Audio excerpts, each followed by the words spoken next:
بسم الله الرحمن الرحيم. الحمد لله رب العالمين، والصلاة والسلام على أشرف الأنبياء والمرسلين نبينا محمد وعلى آله وصحبه ومن تبعهم بإحسان إلى يوم الدين. أما بعد، فأعوذ بالله من الشيطان الرجيم. لقد من الله على المؤمنين إذ بعث فيهم رسولا من أنفسهم. الآية. زما محترم مسلمانان ورونو، الله سبحانه وتعالى په منګ او تاسو باندې بلکې په ټول بشریت باندې ډیر احسانات کړي دي چې دا غي انتها نشته دي، او د الله سبحانه وتعالى د نعمتونو شمار نه کیږي. خو په دې نعمتونو کې یو عظیم نعمت، یو بهترین نعمت، یو ډیر ښکلی نعمت چې الله سبحانه وتعالى بشریت ته ورکړی، هغه د رسول الله صلی الله علیه وسلم را لېږل دي. محمد رسول الله صلی الله علیه وسلم د الله سبحانه وتعالى د طرفنا یو بهترین نعمت دی په ټول بشریت باندې.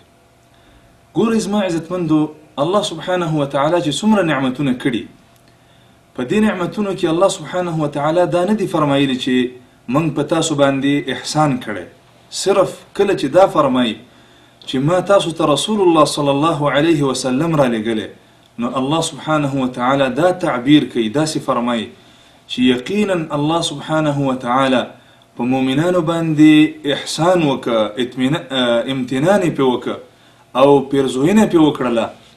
نو الله سبحانه وتعالى کله چې د رسول الله صلی الله علیه وسلم بعثیت ذکر کوي، کله چې د رسول الله صلی الله علیه وسلم را لېږل ذکر کوي، نو دا فرمایي چې ما په تاسو باندې انعام کړی.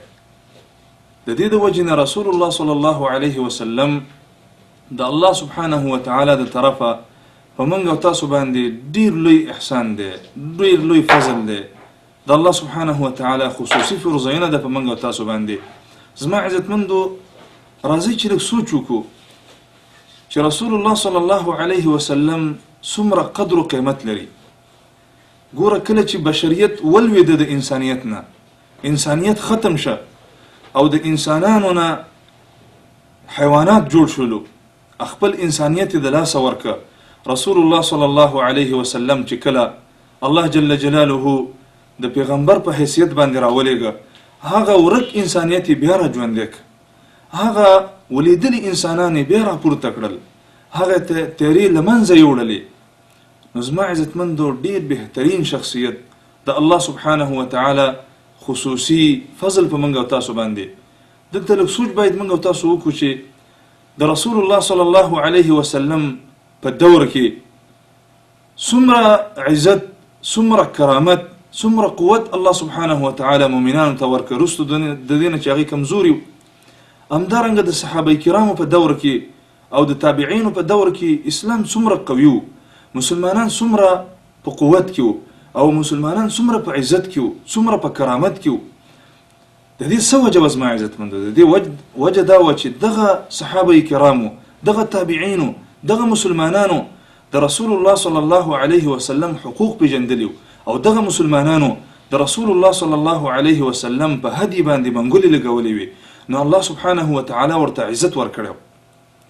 عمر رضی الله تعالی عنه به فرمایل چې موږ داسې قوم چې ذلیل وو، او الله سبحانه وتعالى موږ په اسلام باندې موږ ته عزت راکړه، په اسلام باندې موږ سر لوړی کړلو.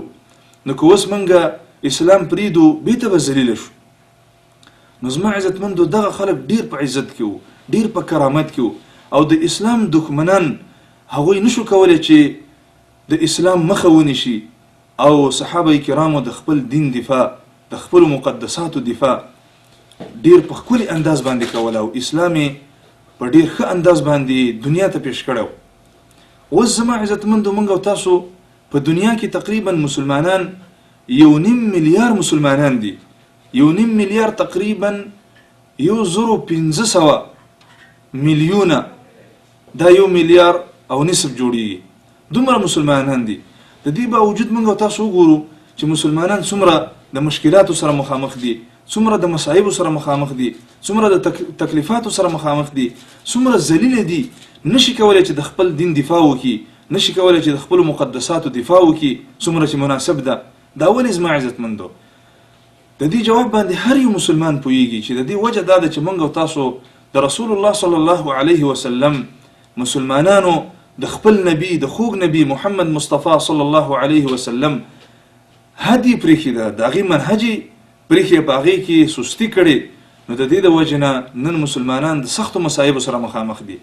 که بالفرض موږ او تاسو او مسلمانان بیرته د رسول الله صلی الله علیه وسلم په هدي باندې منګولې ولګوو، د رسول الله صلی الله علیه وسلم په منهج باندې راټول شو، نو دا لرې نه ده چې دغه ورک عزت، دا لرې نه ده چې دغه مصائب به له منځه لاړ شي، او هغه عزت او کرامت چې مخکې مسلمانانو ترلاسه کړی و، دغه عزت او کرامت به الله سبحانه وتعالی بیرته مسلمانانو ته نصیب کړي.